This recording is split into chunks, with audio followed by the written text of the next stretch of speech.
Vamos a arrancar un poquito con lo de hoy, ¿sí? ¿Se acuerdan más o menos que vimos de lo adolescente?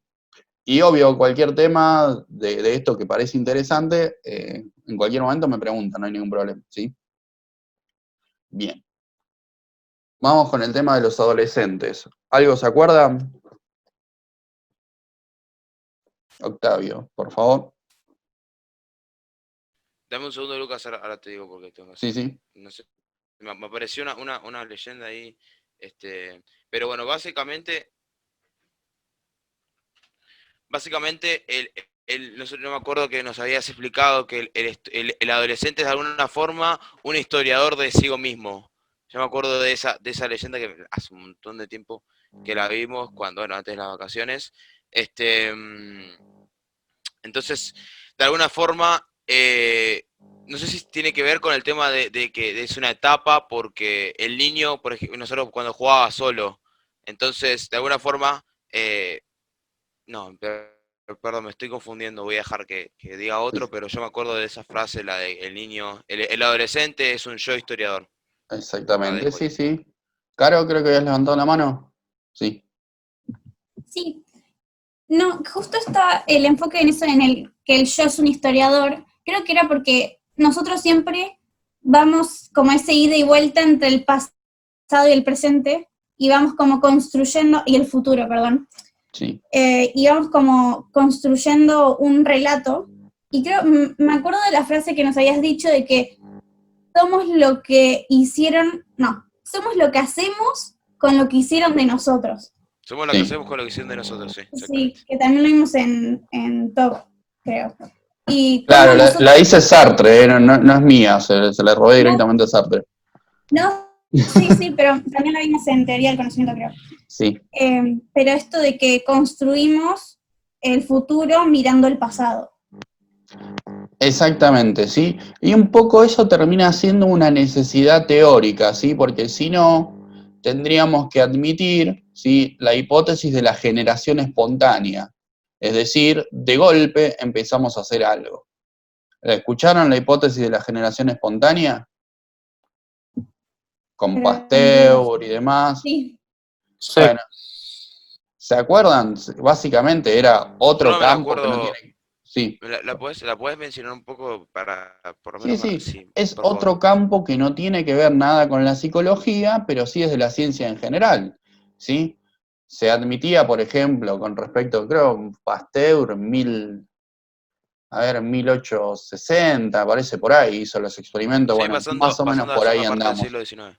Hasta ese momento se creía, o por lo menos se aceptaba, que por ejemplo las moscas y demás bichos, digamos, microorganismos que podrían, ¿sí?, o por lo menos fermentaban o descomponían los alimentos, aparecían de golpe, ¿sí?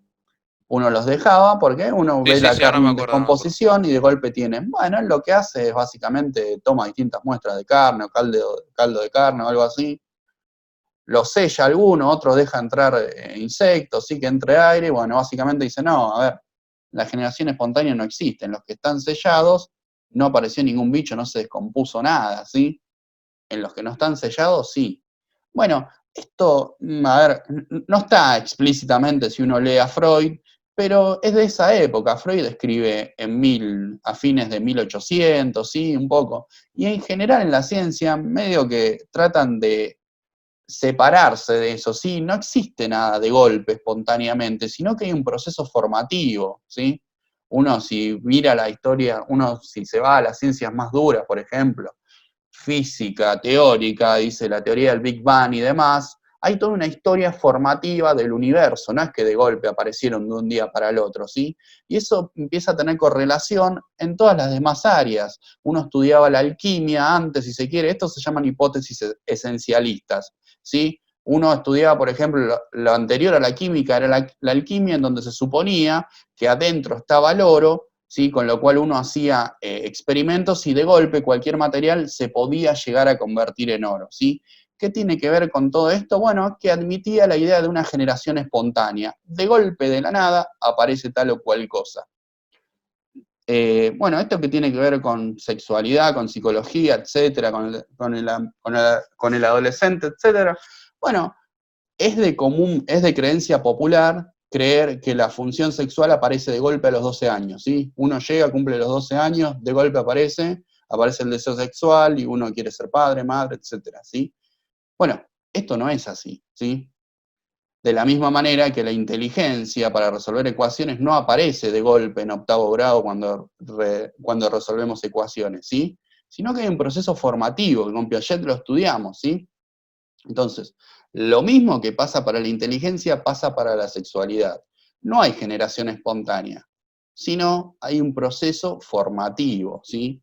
Bueno, vamos a darle un poquito más de peso a esto, ¿sí?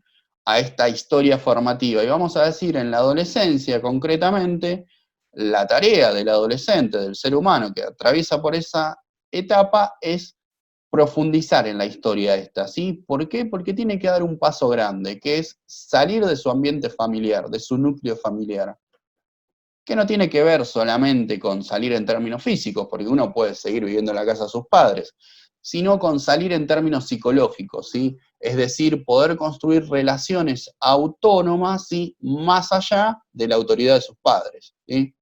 Es decir, no hay tanta dependencia de nuestros padres, sino habría un logro o un trabajo de independizarse, ¿sí?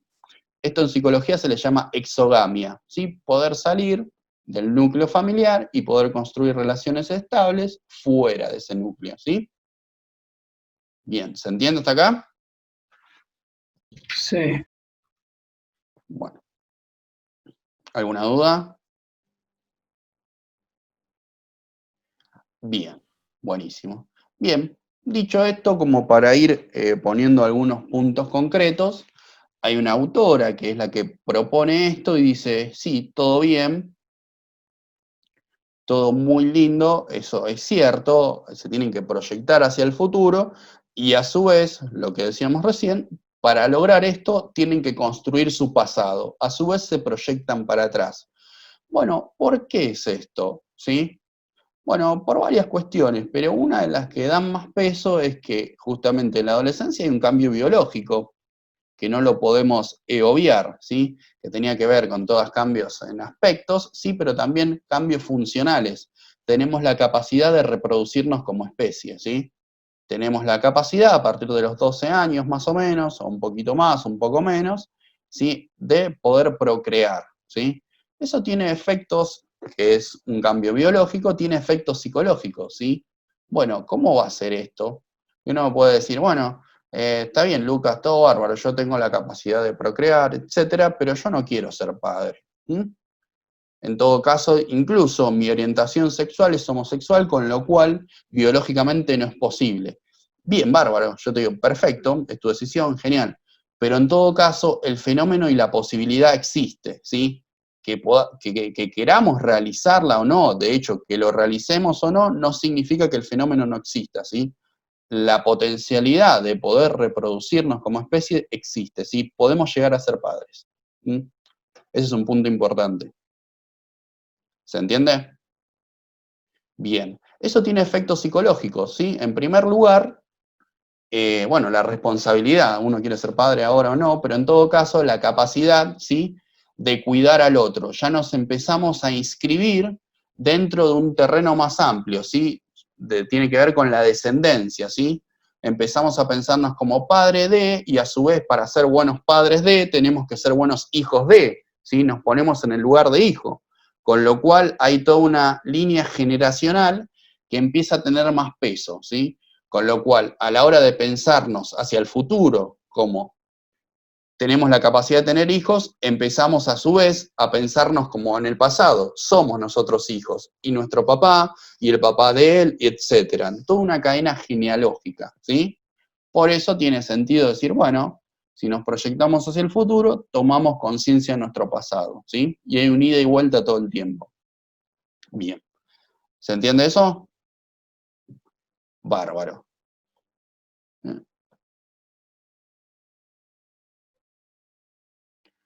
Bueno, concretamente, de vuelta, para rescatar dos conceptos que ordenan un poquito esto, la autora que se llama Piera Aulagnier, que tiene un apellido difícil de pronunciar, pero bueno, lo que dice es, Bueno, concretamente hay algo del orden de la permanencia y algo del orden del cambio, como siempre, ¿no? Siguiendo la línea de historización. Bueno, ¿qué es eso lo permanente? Bueno, las identificaciones. Hay un registro de identificaciones, ¿sí? ¿Saben a qué me refiero cuando digo identificación? Es un término que viene de la filosofía y tiene que ver con querer ser, ¿sí? O mejor dicho, con ser, ¿sí? Y en este caso es lo que queremos ser. Bien, ¿qué quiero ser? Bueno, ahí va a haber un registro, dice, sobre eso, en función de los modelos que tenemos, desde que nacemos, desde que vivimos, etcétera, ¿sí? Eso va a ser del orden de lo permanente. Y por otro lado, hay algo del orden de la novedad, del cambio, que tiene que ver con las relaciones que vamos a construir fuera del entorno familiar, ¿sí? Bien, dice, sobre eso vamos a tomarnos también, ¿sí? De un repositorio que tenemos de alguna manera, por decirlo, que ella lo va a llamar capital fantasmático. Bueno, no se pierdan acá con el nombre, que es medio rebuscado, y cuando pensamos en fantasmas, por ahí no tiene nada que ver, pero se refiere al tipo de relaciones que establecemos con los demás, ¿sí? Creo que algo había ¿Cómo se nombrado. llama? ¿Capital cuánto? Capital fantasmático.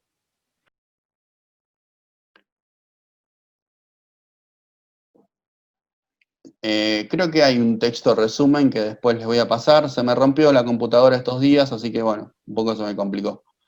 Pero ya me voy a poner al día.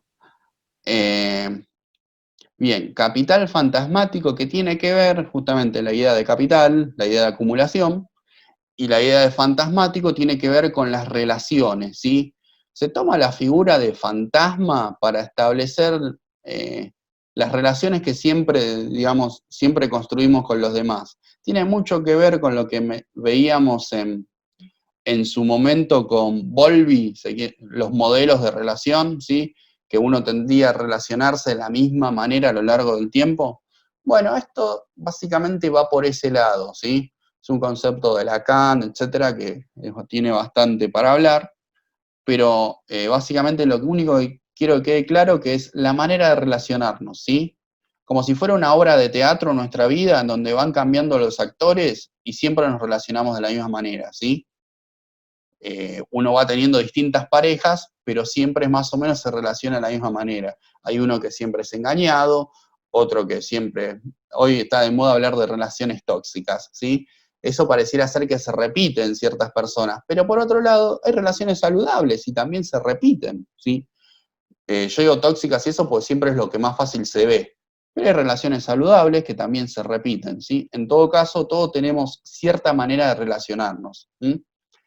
A eso se refiere. Y a la hora de construir nuevas relaciones, algo de lo anterior, de esa manera de relacionarnos va a quedar, ¿sí? Pero obviamente va a haber otros modos nuevos, ¿sí?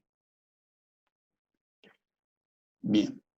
Entonces, por un lado, identificarnos y por otro lado, elegir relaciones, ¿sí? Elegir, Freud va a hablar de elección de objeto, pero cuando él habla de objeto, habla en términos generales de aquello que elegimos, en este caso nuevas relaciones, ¿sí? O sea que por un lado sería ser y por otro lado tener, ¿sí? Las relaciones que tenemos versus aquello que queremos ser, ¿sí?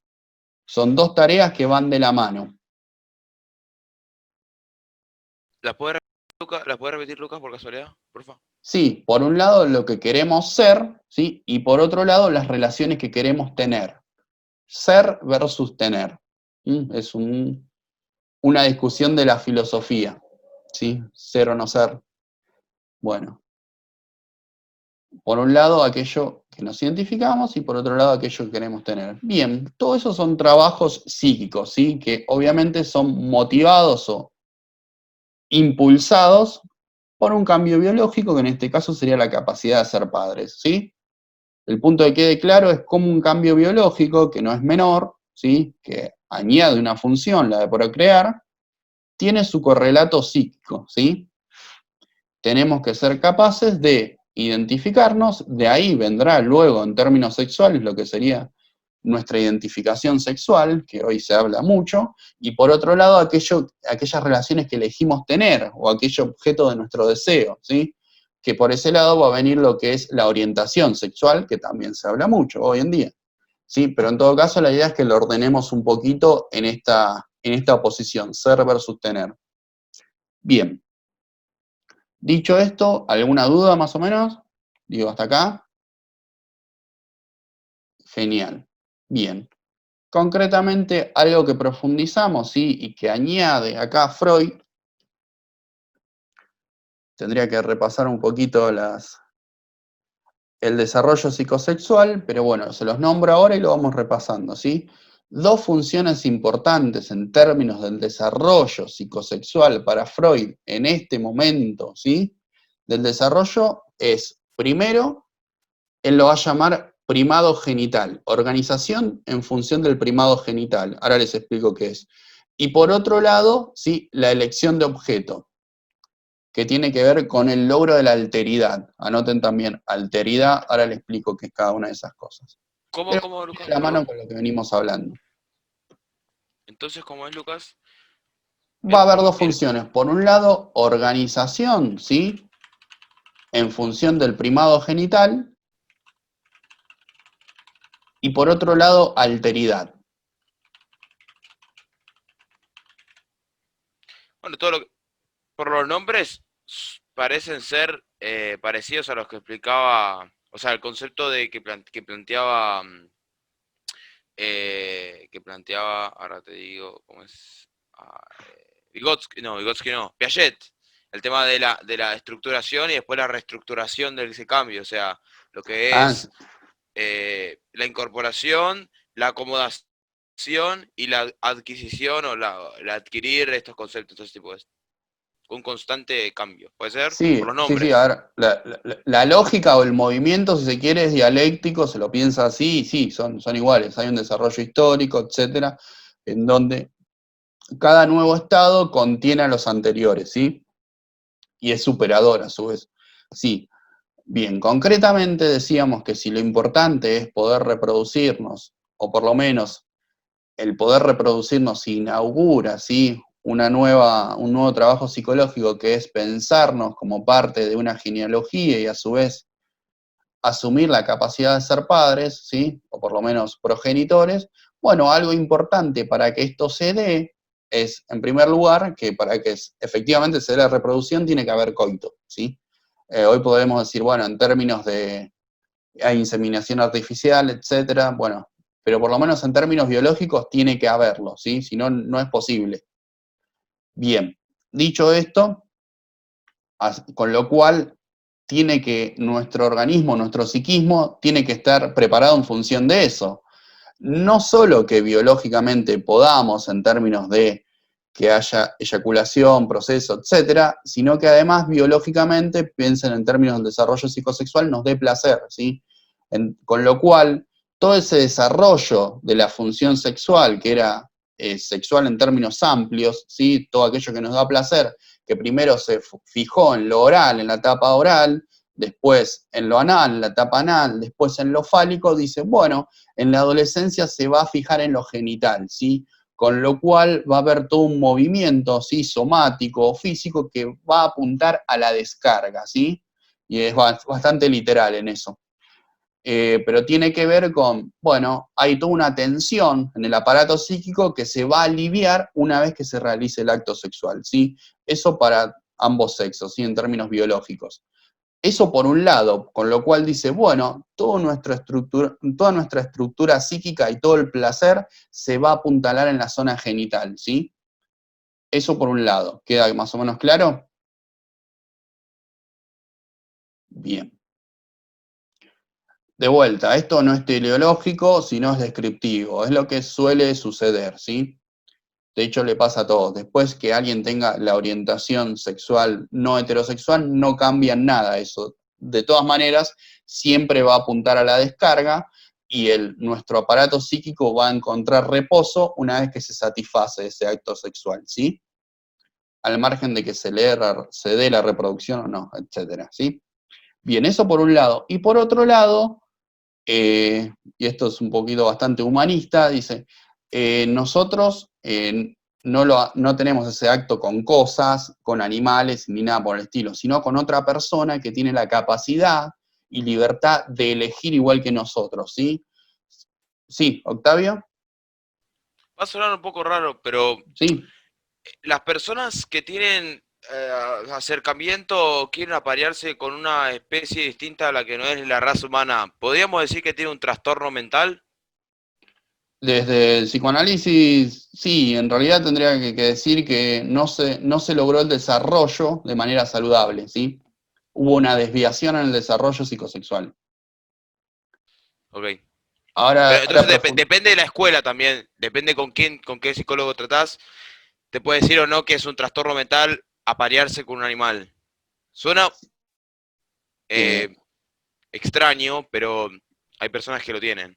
sí, sí, a ver, y a su vez tienen consecuencias estas afirmaciones, porque si yo digo que tiene una falla en el desarrollo, automáticamente lo estamos poniendo del lado de la patología. Pobre no se desarrolló bien, con lo cual no sería imputable, sí, sería inimputable a alguien que hace eso. Y no está buena esas consecuencias, ¿sí? Con lo cual hay que separar los tantos en esto, así que después lo profundizamos con más tiempo, se nos está por terminar. Pero sí, totalmente. Lo mismo con las personas que tienen ganas de aparearse con gente menor que ellos, o sea, muy menor que A ellos. eso iba, a eso iba. Pedófilos, por ejemplo. A eso iba, sí, sí, sí, sí, totalmente. Desde Freud, sí, serían degenerados en el término de que no se generó de la manera correcta el desarrollo psicosexual, ¿sí? Bien, dicho esto, y antes que se nos termine el tiempo, a lo que apuntaba es que, bueno, por un lado está el primado genital y por otro lado, las relaciones se desarrollan con otra persona, otro ser deseante. Es decir, acá viene la idea de alteridad, de concebir a la otra persona como alguien que puede tener deseos diferentes de lo nuestro. Ahí voy, Joaquín, termino la idea. Para dar el contraejemplo clásico, en donde no pasa esto, son las situaciones de violación, en donde el violador va y agarra a la otra persona sin importarle lo que la otra persona desea, ¿sí? No le interesa el deseo del otro, con lo cual no lo concibe como alteridad. Va por la fuerza. Sí, ya nos quedamos sin tiempo. Joaquín, por favor. Corta. Sí. La pedofilia no era una práctica muy común hace muchos años, por ejemplo, en Roma, si no me equivoco, en otro imperio. Sí, sí, sí, sí. A ver, no tengo mucha precisión en esto, pero sí suele decirse que, por ejemplo, en la Grecia antigua, de hecho, hasta incluso era una práctica deseable, ¿sí? En la cual los grandes pensadores tenían práctica con los alumnos. Ahora bien, hay poca precisión en esto, por lo menos hasta donde yo entiendo, porque los alumnos no sabemos de qué edad eran, ¿sí? Un alumno podía ser de 30 años. Con lo cual, no sé, Claro. tendría que profundizar en eso, pero sí también hay un elemento cultural muy fuerte en esto para hacer el juicio de pedofilia. Exactamente, entonces, claro, no podríamos decir que todos anteriormente estaban trastornados. No, por eso digo, Claro. claro, es un juicio bastante fuerte y hay que tomarlos bien en los términos de lo que están pensando. Ahora se nos termina el tiempo, la próxima vez profundizo un poquito más, pero en todo caso no hay que sacar de contexto todo lo que hablamos. Esto es dentro del psicoanálisis, dentro de psicología, Sí. etc. Bueno, nos quedamos sin tiempo, la próxima retomamos, ¿sí?